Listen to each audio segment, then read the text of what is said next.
지금까지 저와 여러분이 여호수아서 1장부터 쭉 오늘 12장까지를 살펴보고 있습니다. 이제 설교자의 입장에서 본문을 선택해서 설교하는 게 굉장히 쉬워요. 이게 쭉 1장부터 한 책을 정해서 쭉 설교하는 게 사실은 어려운 이유는 설교자마다 원하는 본문이 있는데 그거와 상관없이 설교를 쭉 해야 돼요. 근데 12장을 보면 이름이 쭉 나열됩니다. 그럼 이걸 도대체 무슨 설교를 하라는 얘기일까라는 고민을 하게 되죠. 여호수아서는 크게 두 파트로 나뉩니다. 첫 번째 파트는 1장부터 12장까지 나누고요. 그 두 번째 파트는 13장부터 여호수아서 마지막 장 24장까지 크게 나뉩니다. 오늘 저와 여러분이 12장을 함께 살펴보면 지금 여호수아서 첫 번째 파트인 1장부터 12장까지를 다 살펴보게 됩니다. 이 첫 번째 파트인 마지막 12장 24절 마지막 절의 마지막 말씀이 모두 31왕이었다라고 요약하고 정리하면서 마무리가 됩니다. 모두 31왕이었다. 여호수아서 12장은 1절부터 6절까지 모세가 이제 요단을 건너기 전이죠. 이 요단 동쪽에서 아모리 족속의 왕 시온과 바산 왕 옥을 그 점령해서 그 르우벤과 갓지파와 므낫세 반지파에게 그 땅을 분배합니다. 그리고 나서 여호수아가 이스라엘 공동체를 이끌고 하나님이 요단을 건너게 하셔서 요단 이쪽 서쪽의 땅들을 점령한 왕들이 31왕이라고 기록합니다. 사실은 33명이죠. 이 바산한 옥과 아모리 족속의 왕 시온까지 합하면 33왕인데 성경은 기록하기를 31왕이라고 기록합니다. 사실 요단 동쪽에 있는 이 땅은요, 하나님이 허락하신 땅이 아니에요.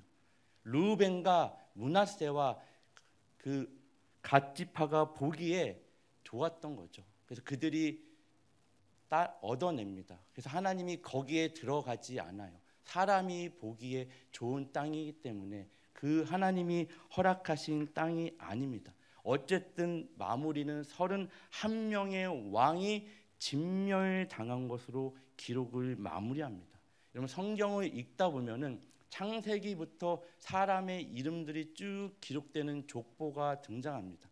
창세기에도 나오고 신약 성경에 오면 마태복음, 누가복음에도 이 족보가 나오죠. 신약 성경에 있는 마태복음, 누가복음은 누구의 족보죠? 예수 그리스도의 족보죠.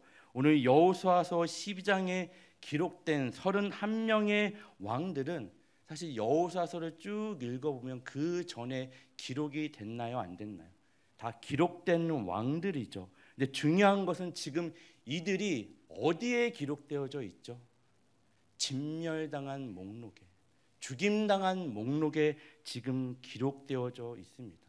이 가나안 땅에서 이들 왕들과 31명의 왕들과 대조되어지는 여호수아서 서두에 등장하는 인물이 누구죠?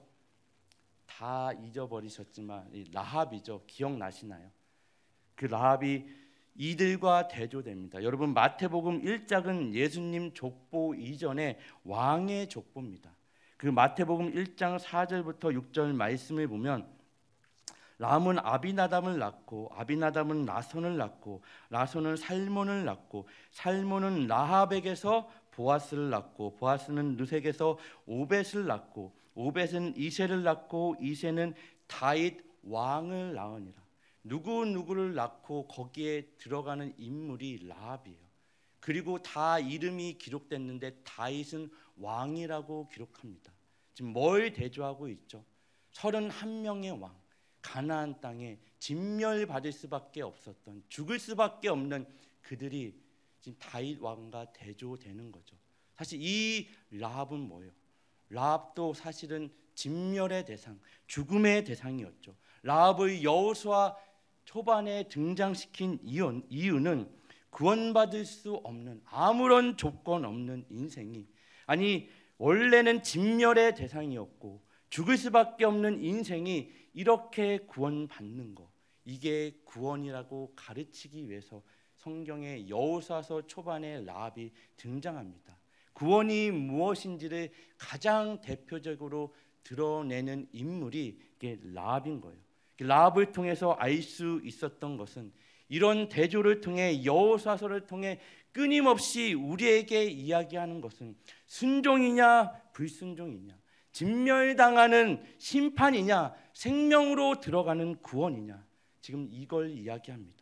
가나안의 점령은 어떤 조건으로 들어가는 것이 아니라 들어갈 수 없는 조건이 하나도 없음에도 불구하고, 그럼에도 불구하고 뭐예요? 은혜로 들어간다는 것입니다. 얼마나 그리스도 안에서 내가 순종하는가의 싸움이 있는 땅이 가나안 땅이고 가나안 싸움이라고 그랬습니다. 기억나시나요? 이미 하나님이 허락하신 그 땅에 내가 약속의 말씀을 뭐 하는 거예요? 순종할 때 얻는 것을, 성취하는 것을 경험하는 땅이 가나안 땅이고 가나안 싸움입니다. 이미 하나님이 주셨죠. 우리는 뭐 하기만 하면 돼요? 순종하기만 하면 됩니다. 믿음으로 한 발 내디디면 돼요. 저와 여러분이 살아내야 되는 그 삶의 모든 자리에서 동일한 삶의 원리입니다. 이미 하나님이 허락하신 그 약속의 말씀들을 내가 지금 당장 손에 쥐어지는 거 없고 내 눈에 보여지는 게 없어도 뭐 하는 거죠? 순종하고, 보이지 않는 것을 보이는 것과 같이 그 믿음으로 한 발 한 발 내딛는 싸움이 이 가나안의 싸움이고, 여러분이 살아내야 되는 영적 싸움입니다. 사실 외부로부터 그 싸움이 들어오지 않아요. 하나님의 말씀이 우리에게 임하면 그것이 축복이라고 그랬습니다. 근데 그 축복에 반응하는 인생은 사실 많이 없습니다. 여호와의 말씀이 임하니라. 너는 일어나 저 큰 성읍 니느웨로 가서 그것을 향하여 뭐라고요? 외치라. 요나는 그 말씀이 임했음에도 하나님의 낯을 피해 도망가죠. 마침 거기 다시스로 가는 배를 뭐예요? 만나죠. 하나님의 말씀이 임했는데 하나님의 말씀에 불순종하고 하나님을 피해 갔는데 마침 거기에 다시스로 가는 배를 만났대요. 여러분, 그 당시에 그런 상황을 맞이하기는 쉽지 않습니다. 오늘날 어디를 여행하려면 오늘날 같이 다 온라인으로 스마트폰으로 예약하는 시대가 아니에요. 가면은 배가 있을지 없을지도 몰라요. 하루를 기다려야 될지 일주일을 기다려야 될지 한 달을 기다려야 될지, 마침 거기 다시스로 가는 배가 있대요. 여러분, 어떤 일이 잘 풀리신다면 하나님 앞에 점검하십시오. 내가 하나님의 말씀대로 하나님이 원하는 길을 가고 있는지, 아니면 하나님의 뜻과는 상관없이 다른 길을 가고 있지 않는지. 요나는 그 배에서 뭐예요? 배 밑으로 내려가고 바다 깊숙이 내려가고 결국 물고기 뱃속으로 내려갑니다. 죽음의 자리까지 내려가죠. 사망의 자리, 진멸의 자리까지 내려와요. 그 자리를 누가 따라 들어오시는 거예요? 예수 그리스도가 따라 들어오시는 겁니다. 죽을 수밖에 없는, 그 끝이 멸망과 사망밖에 없는, 결과가 31 왕과 같을 수밖에 없는 그 인생 깊숙이, 우리 인생 깊숙이 따라 들어오셔서 죽음이 아닌, 사망이 아닌, 멸망이 아닌, 그 어둠이 아닌 부활 생명으로 그 십자가에서 우리에게 새롭고 살 길을 열어놓으신 것, 이게 구원이다. 이게 라합의 인생이다. 라합이 어떤 조건이 있어서 구원받은 것이 아니라 31명의 왕들에게도 기회가 주어졌죠. 가나안의 이스라엘 공동체가 들어갔다는 얘기는 하나님의 나라가 임했다는 얘기죠. 그 땅에 하나님의 다스림이 없는 그 땅에 이제는 하나님의 나라가 임합니다. 그들은 선택할 시간이 주어졌죠. 뭘 선택했죠? 사망과 죽음을 선택합니다. 라합은 구원을 선택하죠. 저와 여러분은 어떠신가요? 여러분에게 주어진 그 시간이, 정말 여러분이 살아내야 되는 그 삶의 모든 영역에서 매 순간순간 내가 선택해야 되는 그 순간에서 정말 생명을 선택하시나요? 아니면 사망을 선택하시나요? 이 왕의 족보에 들어갈 수 있는 그 특권을 저와 여러분은 누리는 줄 믿으시기 바랍니다. 지금 31명의 왕의 그 족보 리스트와 목록과 다윗 왕의 족보, 이 대조가 보여지시나요? 목사님, 저는 어디에도 이름이 올라갈 일도 없고 특별히 성경에 제 이름이 기록될 일도 없는데 별로 상관없습니다 하시는 분이 계실지 모르겠어요. 하지만 우리는 모두 다 그 어린 양의 생명책에 기록되는 줄 믿으시기 바랍니다. 하나님의 생명책에 기록되는 존재들이죠. 요한계시록 20장 15절을 보면 누구든지 생명책에 기록되지 못한 자는 불못에 던져지더라. 21장 27절에 무엇이든지 속된 것이나 가증한 일 또는 거짓말하는 자는 결코 그리로 들어가지 못하되 오직 어린 양의 생명책에 기록된 자들만 들어가니라. 어린 양의 생명책에 기록된 자들, 이 31명의 왕으로 대표되어지는 그 목록과 어린 양의 기록된 생명책에 기록된 목록을, 이 대조를 정말 이해하시나요? 요한계시록 22장 12절 13절 말씀을 계속 보면 보라, 내가 속히 오리니 내가 줄 상이 내게 있어 각 사람에게 그가 행한 대로 갚아주리라. 나는 알파와 오메가요, 처음과 마지막이요, 시작과 마침이니라. 시작이 있으면 반드시 끝이 있고 구원이 있으면 반드시 뭐가 있다는 얘기죠? 심판이 있다는 얘기죠. 저와 여러분은 시작이 있었습니다. 내가 시작한 일은 반드시 내가 마무리한다. 하나님이 우리 인생을 책임지시지만 마치 저와 여러분은 끝이 없는 것 같은 삶을 살진 않나요? 내가 영원히 이 땅에서 살 것 같이 세상의 권력으로 대표되어지는 가나안 땅에 진멸당한 31명의 왕과 같이 헛된 것을 붙잡으며 쫓으며 그것이 전부인 것처럼 이 세상에서 하루하루를 살아내고 있지는 않은지, 정말 이 예배 가운데에 하나님의 말씀이 들려질 때 여러분의 삶을 점검하는 은혜가, 점검한 대로 살아낼 수 있는 능력이 하나님으로부터 공급되어지는 은혜가 이 예배로부터 있기를 정말 예수님의 이름으로 축원합니다. 시작이 있으면 반드시 마무리가 있습니다. 언젠가 저와 여러분은 하나님 앞에 서는 그날이 반드시 있습니까? 없습니까? 반드시 있습니다. 그 날이 반드시 저와 여러분에게는 한 번은 누구나 그 날이 맞이합니다. 정말 그것을 바라보며 때로는 기대하며, 제가 여러 번 말씀드리죠. 우리는 한국교회 역사를 보면 순교를 사모하는 시대가 있었어요. 내가 하나님 앞에 순교하며 나가리라. 실제로 순교하신 분들도 많이 있죠. 그 순교의 피로 이 한국 교회가 많이 이렇게 하나님이 사용하는 줄 믿습니다. 그 순교를 제가 비하하려는 게 아니라 아무나 순교할 수 없죠. 근데 여러분, 순교하는 게 쉬워요? 이 땅에서 사는 게 쉬워요? 사는 게 더 어렵죠. 여러분, 사는 게 더 어렵지 않나요? 내가 예수를 몰랐을 때는 죄가 뭔지, 사망이 뭔지, 어둠이 뭔지 몰랐을 때는 그냥 살죠. 이제는 우리는 그렇게 살 수 없는 존재죠. 세상에서 정말 빛이 어둠에 비치되 빛을 알아보지 못하는 그 세상에서 구별된 거룩한 존재로 살아내야 되는 거, 여러분 쉽지 않죠. 그 하루하루를 사는 게 정말 어려운 일입니다. 사실은 순교하면 하나님 품에 안기면 쉽죠. 하루하루 사는 게 정말 예수의 이름으로 하루를 살아내는 건 만만한 일이 아닙니다. 그럼 어떻게 이스라엘 공동체는 이 가나안 땅에 31명의 왕들을 진멸하고 넘어뜨릴 수 있었을까요? 당시 가나안 땅을 보면요, 이스라엘 공동체는 군대라고 할 것도 없죠. 사실 그냥 보면은 전쟁이 안 돼요. 게임이 안 되는 상황이에요.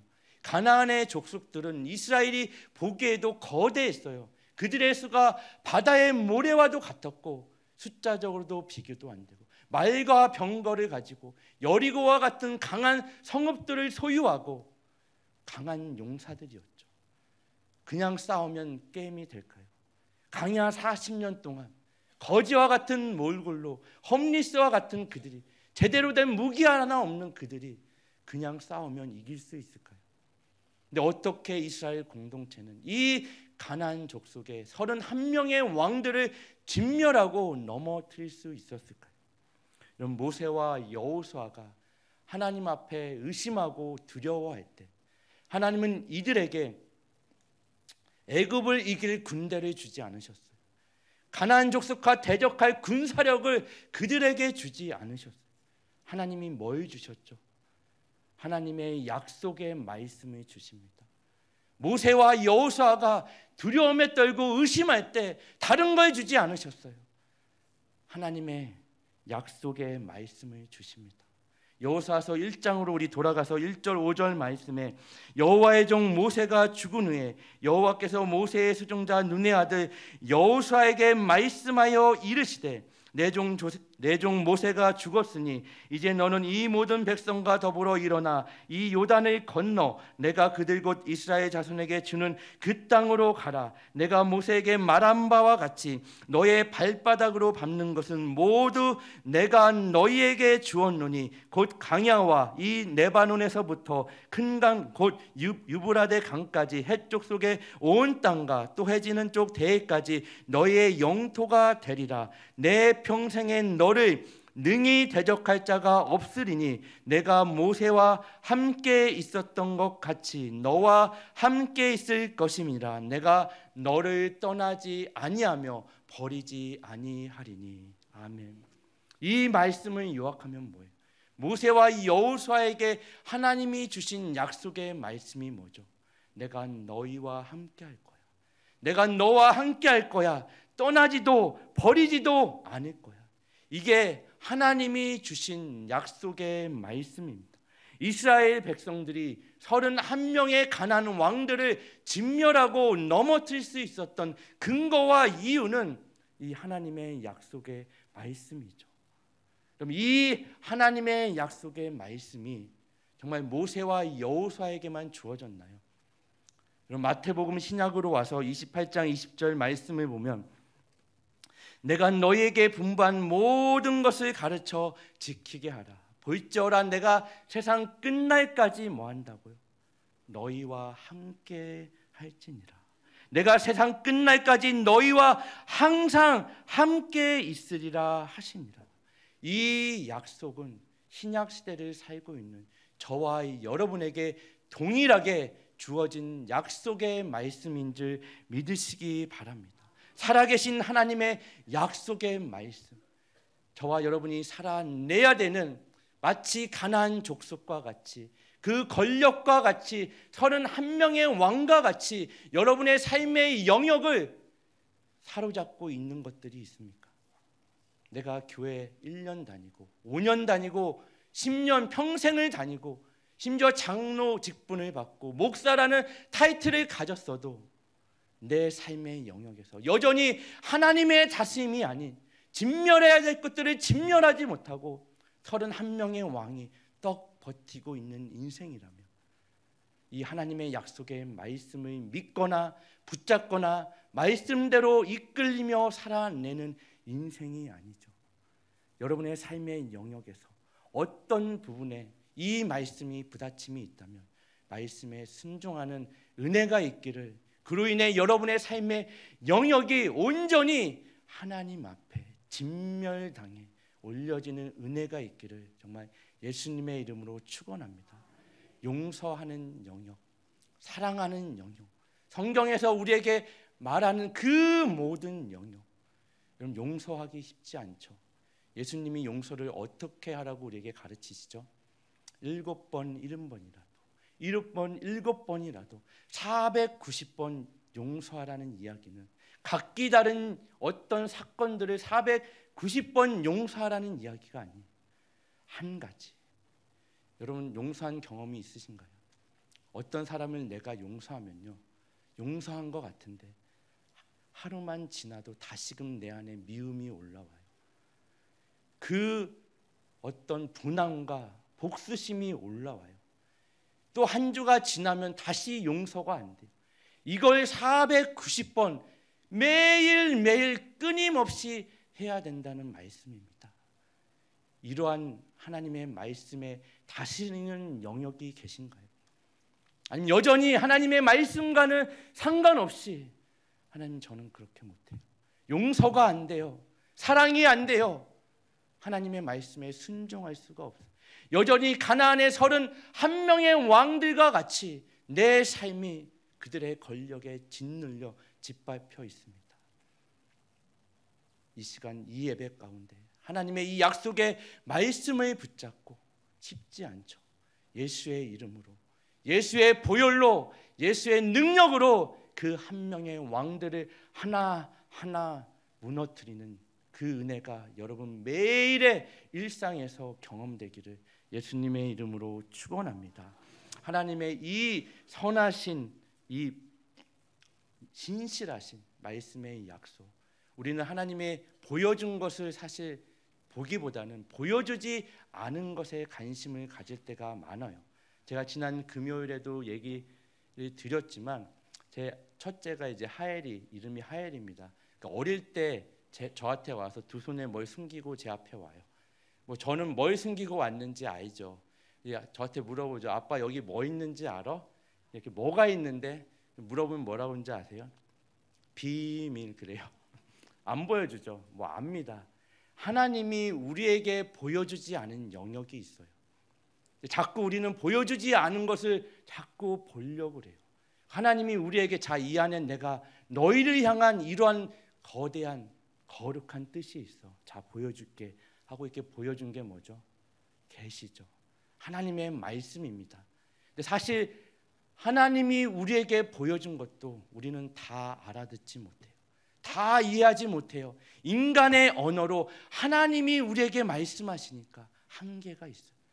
다 보여준 것도 알지 못하면서 보여주지 않은 것에 집착하는 신앙생활을 하진 않는지. 때로는 제가 어릴 때 이런 목사님의 설교를 들어본 것 같아요. 저희 교회 목사님이 아닙니다. 당회장 목사님 설교가 아니라 다른 곳에 설교를 들어본 것 같아요. 천국은 이 땅에서 여러분 상금을 쌓아야 되는데 상금을 많이 안 싸면 천국 가면 개털 모자 쓸 거야. 상금을 많이 싸면 금면류관을 쓰고 막 금이 휘황찬란한 그런 집에서 살 거야. 여러분, 개털 모자를 쓰고 있는 곳이 천국입니까? 내가 개털 모자 쓰고 누군가는 금면류관을 쓴 것이 비교되는 것이 천국인가요? 우리에게 천국을 이만큼만 하나님이 보여주셨지만 제가 믿기로는 영어식으로 표현을 하면 no more죠. 더 이상 고통이 없는 곳, 더 이상 아픔이 없는 곳, 더 이상 비극이 없는 곳, 더 이상 혼란이 없는 곳, 그리스도 안에서 진정한 사랑과 정말 하나님 앞에 기쁨과 감사와 찬양만이 있는 곳이 천국 아닌가요? 우리는 하나님이 보여준 것에 집중하고 보여주지 않은 것엔 여러분 집중하지 않으셔도 됩니다. 보여주는 것에만 집중하고 여러분의 인생을 달려가도 우리는 넘어져요. 쓰러져요. 하나님의 우리에게 확실히 보여주신 그 약속의 말씀 뭐죠? 내가 세상 끝날까지 너희와 함께 할 거야. 확실하잖아요. 이 말씀만큼은 우리가 확실히 분명히 여러분의 전 생애를 통해 경험하시고 또 경험하실 거고 또 붙잡아야 됐고, 내가 잊어버릴지언정 하나님은 잊어버리지 않으십니다. 내가 이 말씀을 놓치고 기억하지 못할지언정 하나님은 이 말씀을 기억하십니다. 매일매일 우리의 삶 가운데 내가 하나님의 손을 놓을지언정 하나님은 우리의 손을 한 번도 놓으신 적이 없어요. 하나님은 우리가 하나님을 기억하지 못하고 지난 한 주간도 하나님과 상관없이 하나님을 바라보기보다는 내 눈에 보여지는 것들과 내 귀에 들려지는 소리에 영향을 받으며 세상의 가치와 정신에 물들여 그냥 물 흐르는 듯이 살아갔지만 하나님은 그런 우리를 한시도 그 시선을 돌리신 적이 없고 우리의 손을 놓으신 적이 없습니다. 넘어지면 일으키시고 눈물을 흘리면 눈물을 닦아주시고 넘어져 무릎이 까지면 약을 발라 괜찮니? 아프지? 잠깐 쉬어도 돼. 어깨를 도닥이며 안아주시며 일으키며 괜찮아. 오늘은 여기까지 가자. 내일 다시 가자. 그게 우리의 아버지 되신 하나님인 줄 믿으시기 바랍니다.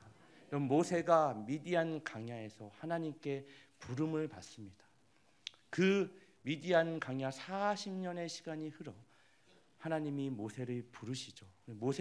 하나님이 모세의 부름 앞에 이런 반응을 봅니다. 하나님, 내가 누구이기에 바로에게 가며 이스라엘 자손을 애굽에서 인도하여 내리까?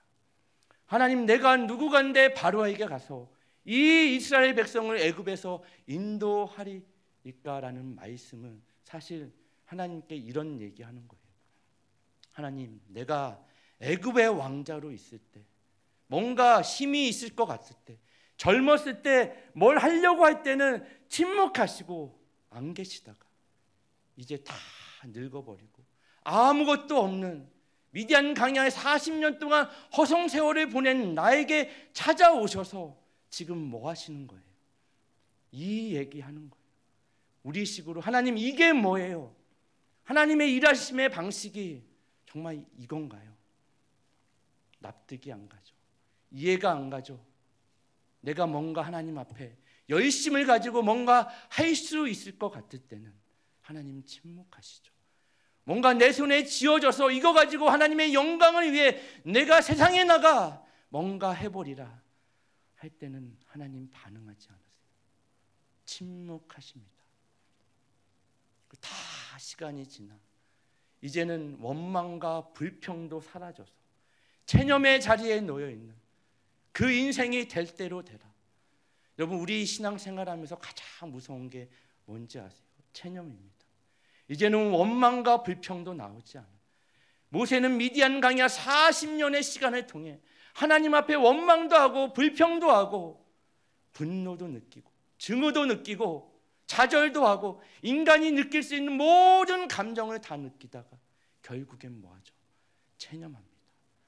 그냥 하루하루를 하나님과는 상관없이 하나님을 잊은 채 살아갑니다. 그러한 모세에게 하나님이 하신 말씀이 뭐죠? 이렇게 원망과 불평을 쏟아내며 하나님 이게 뭐예요? 하는 모세에게 하나님이 나는 스스로 있는 자니라. I am who I am. 에고 에이미. 무슨 말이에요? 나는 하나님이기를 한 번도 멈추거나 중단할 수 없는 하나님이다. 내가 침묵의 순간, 내가 나를 느끼지 못하는 그 모든 시간까지도 나는 너의 하나님이기를 멈추거나 멈출 수 없는 존재라는 이야기입니다. 하나님은 우리를 늘 응원하십니다. 그 운동 경기로 치면요, 여러분 축구나 야구 같은 경우에는 열광하며 박수치며 응원하죠. 하나님이 때로는 우리를 그렇게 응원하실 때도 있지만 저와 여러분이 힘들어할 때가 언제? 하나님이 침묵하실 것 같을 때. 근데 여러분, 운동 경기에 응원을 침묵으로 해야 되는 경기도 있어요, 없어요? 있죠. 그럼 양궁, 사격 침묵해야 됩니다. 그 표적을 향해 표적만을 바라봐야 되기 때문에 때로는 하나님이 우리를 침묵으로 응원하세요. 왜요? 다른 곳 바라보지 말라고. 하나님 바라보라고, 표적을 바라보라고, 바라봐야 될 것을 바라보라고 우리에게 침묵하십니다. 모세에게, 예 모세야, 나는 한 번도 너를 떠난 적이 없어. 내가 어디를 가든지 애굽의 왕자로 있든지 미디안 광야에서 그 양들을 치든지 나는 너의 하나님이었어. 여전히 전에도 너의 하나님이고 앞으로도 너의 하나님이다. 그러니 너는 일어나 가라. 이 말씀 하시는 겁니다. 나는 알파와 오메가다. 처음과 나중이다. 내가 시작한 일은 반드시 내가 마무리한다. 그러니 내 약속의 말씀을 붙잡고 너는 가라. 그리고 모세에게 물으시죠. 내 손에 있는 것이 무엇이냐. 모세는 또 이렇게 불평합니다. 하나님, 이 지팡이밖에 없어요. 내 인생 80년 동안 내 손에 남은 거라고는 이 지팡이밖에 없습니다.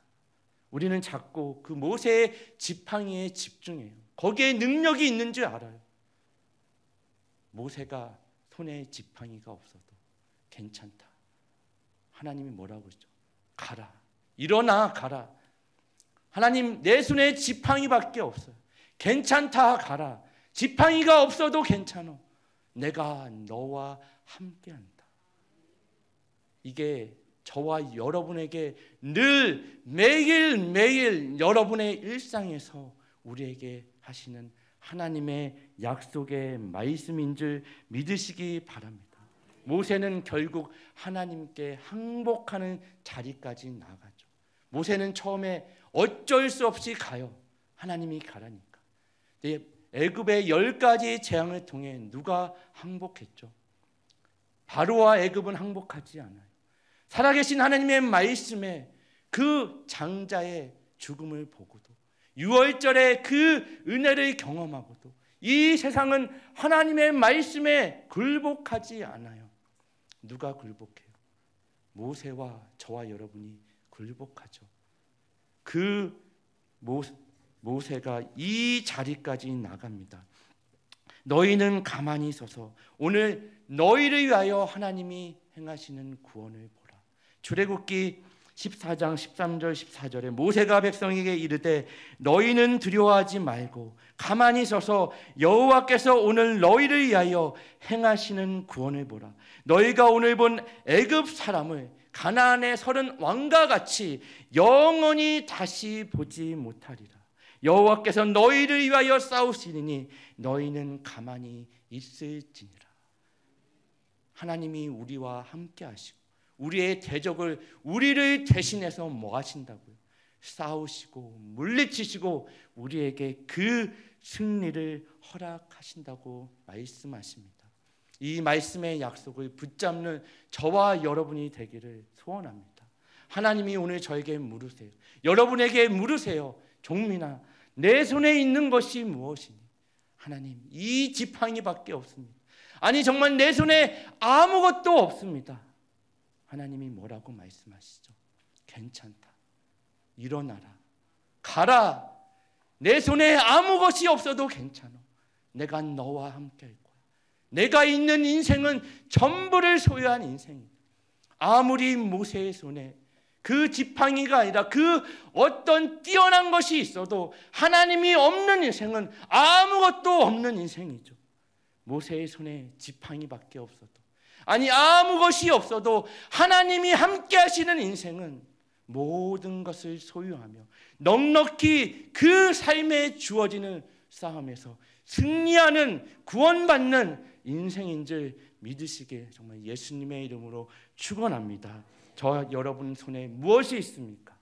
아무 것이 없어도 오직 하나님이 계시는 그 전부를 가지고 여러분이 살아내야 되는 그 삶의 영역에서 31명의 왕과 같이 여러분을 짓누르고 있는, 내가 진멸해야 되는 그 31명의 왕들이 이 믿음의 확신을 가지고 이 약속의 말씀을 붙잡고 구원의 승리를 경험하는 하루하루가 되기를